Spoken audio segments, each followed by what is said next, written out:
Legal systems rely on predictable equations, but occasionally a specific biological reality removes a single variable from the equation and the sequence fails to interlock. The 13th century scholar Imam Nawawi addressed this kind of structural failure in his manual, the Minhaj, by posing a specific question. Does the purity of a woman who has never menstruated count as a legal unit of waiting? This applies to a specific demographic, a married woman whose marriage has been consummated. She has reached biological maturity, but she has never experienced her first menstruation, her menarche. The legal issue arises if she is divorced while in this initial pre-menarche state of purity.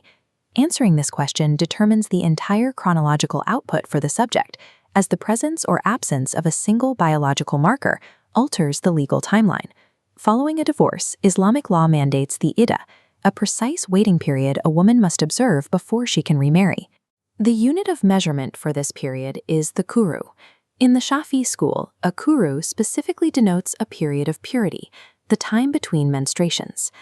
Under the standard baseline rule, if a divorce occurs while a woman is in a state of purity, the timeline marker drops into the current block, validating that act of purity as the first Quru.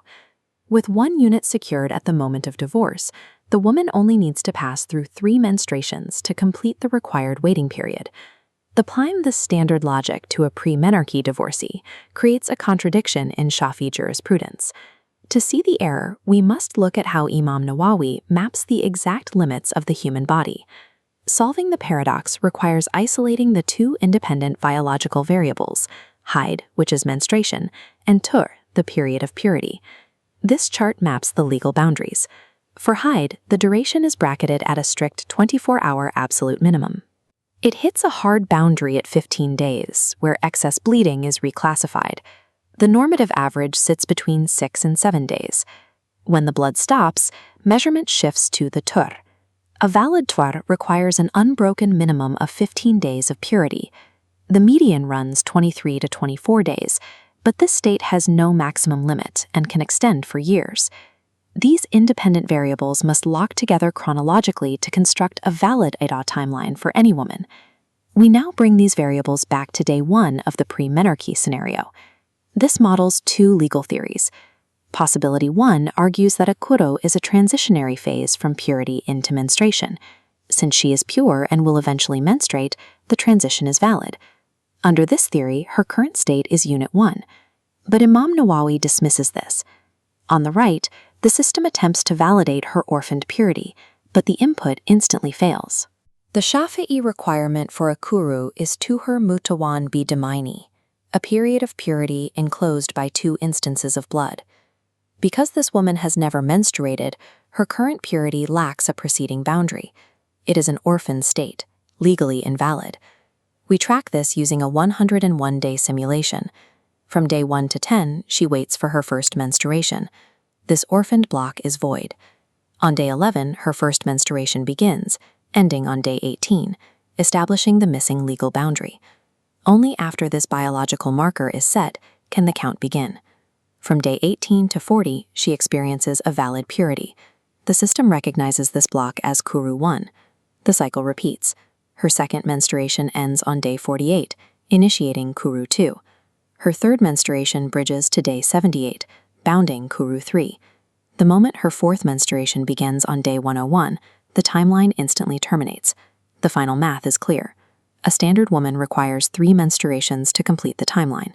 But this specific subject requires 4 full menstruations to complete the waiting period, solely due to the missing boundary on day 1. This timeline model must account for mechanical failure. What if her first menstruation never arrives?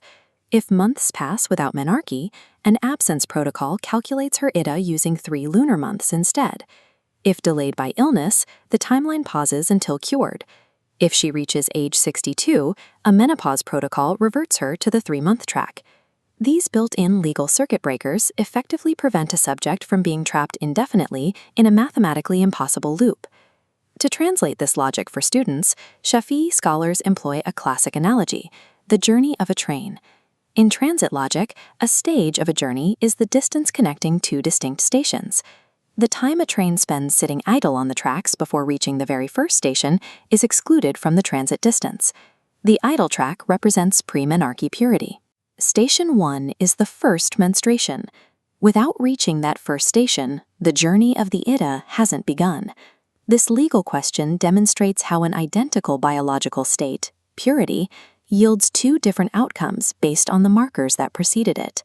The standard 3 menstruation weight becomes a 4 menstruation weight for this specific subject. The Shafi Madhhab defines legal realities through these bounded physical markers. In this meticulously designed legal architecture, a single missing variable completely rewrites the chronological output of the law.